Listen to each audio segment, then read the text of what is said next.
मुझे कुछ कुछ हो गया ये चुचो चुचो विषय. ಪ್ರೇಮಿಗಳ ದಿನದ ಅಂಗವಾಗಿ ವಿಶ್ವವಿಖ್ಯಾತ ನಂದಿಗಿರಿಧಾಮವನ್ನು ಚಿಕ್ಕಬಳ್ಳಾಪುರ ಜಿಲ್ಲಾಡಳಿತ ಬಂದ್ ಮಾಡಿದೆ. ಪ್ರೇಮಿಗಳ ದಿನದಂದು ನಂದಿಗಿರಿಧಾಮಕ್ಕೆ ಹೆಚ್ಚಿನ ಸಂಖ್ಯೆಯಲ್ಲಿ ಪ್ರೇಮಿಗಳು ಆಗಮಿಸುವ ಸಾಧ್ಯತೆ ಹಿನ್ನೆಲೆಯಲ್ಲಿ ಮುಂಜಾಗ್ರತಾ ಕ್ರಮವಾಗಿ ಚಿಕ್ಕಬಳ್ಳಾಪುರ ಜಿಲ್ಲಾಡಳಿತ ಈ ಕ್ರಮ ಕೈಗೊಂಡಿದೆ. ಕಾನೂನು ವ್ಯವಸ್ಥೆ ಹಾಗೂ ವಾಹನ ದಟ್ಟಣೆ ನಿಭಾಯಿಸಲು ಕಷ್ಟ ಸಾಧ್ಯ ಹಿನ್ನೆಲೆ ಪೊಲೀಸ್ ಇಲಾಖೆಯ ಮನವಿಯ ಮೇರೆಗೆ ಚಿಕ್ಕಬಳ್ಳಾಪುರ ಜಿಲ್ಲಾಧಿಕಾರಿ ಆದೇಶ ಮಾಡಿದ್ದರು. ಹೀಗಾಗಿ ಶನಿವಾರ ಬೆಳಗ್ಗೆ 6 ಗಂಟೆಯಿಂದ ಸಂಜೆ 6 ಗಂಟೆಯವರೆಗೂ ನಂದಿಗಿರಿಧಾಮದ ಬಾಗಿಲು ಬಂದ್ ಆಗಿತ್ತು. ಆದರೆ ಎಂದಿನಂತೆ ಸಹಜವಾಗಿ ಪ್ರೇಮಿಗಳ ದಿನದ ಅಂಗವಾಗಿ ನಂದಿ ಬೆಟ್ಟದಲ್ಲಿ ಸಂಭ್ರಮಾಚರಣೆ ಮಾಡಲು ಪ್ರೇಮಿಗಳು ಆಗಮಿಸಿದ್ದು, ನಂದಿ ಬೆಟ್ಟದ ತಪ್ಪಲಿನ ಚೆಕ್ ಪೋಸ್ಟ್ ಬಳಿ ಪ್ರೇಮಿಗಳನ್ನು ತಡೆದು ವಾಪಸ್ ಕಳುಹಿಸಲಾಯಿತು. ಹೀಗಾಗಿ ಸಹಜವಾಗಿಯೇ ಚಿಕ್ಕಬಳ್ಳಾಪುರ ಜಿಲ್ಲಾ ಆಡಳಿತದ ಈ ನಿರ್ಧಾರ ಪ್ರೇಮಿಗಳಿಗೆ ನಿರಾಸೆ ತಂದಿದೆ.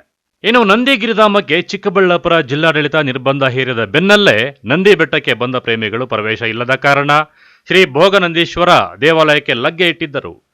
ದೇವಾಲಯಕ್ಕೆ ಬಂದ ಪ್ರೇಮಿಗಳು ದೇವರ ದರ್ಶನ ಪಡೆಯದೆ ದೇವಾಲಯದ ಆವರಣದಲ್ಲಿರುವ ಸಾಲು ಮಂಟಪಗಳ ಬಳಿ ಕುಳಿತು ಅಸಭ್ಯ ವರ್ತನೆ ತೋರಿದ್ದಾರೆ.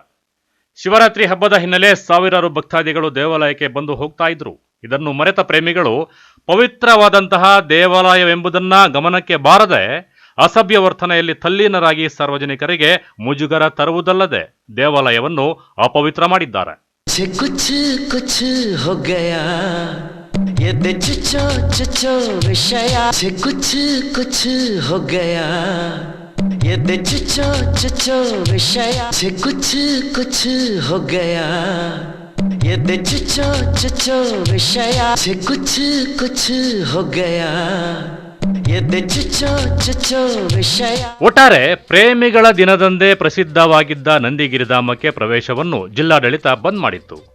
ಒಂದು ಕಡೆ ಬೆಟ್ಟಕ್ಕೆ ಬಂದ ಪ್ರೇಮಿಗಳು ಬಂದ ದಾರಿಗೆ ಸುಂಕವಿಲ್ಲವೆಂಬಂತೆ ವಾಪಸ್ ಹೋದರೆ, ಇನ್ನೊಂದು ಕಡೆ ಅದೇ ಪ್ರೇಮಿಗಳು ಭೋಗನಂದೀಶ್ವರ ದೇವಾಲಯದ ಆವರಣದಲ್ಲಿ ಮೈ ಮರೆತು ಅಸಭ್ಯವಾಗಿ ವರ್ತಿಸಿರುವುದು ಸಾರ್ವಜನಿಕರ ಕೆಂಗಣ್ಣಿಗೆ ಗುರಿಯಾಗಿದೆ.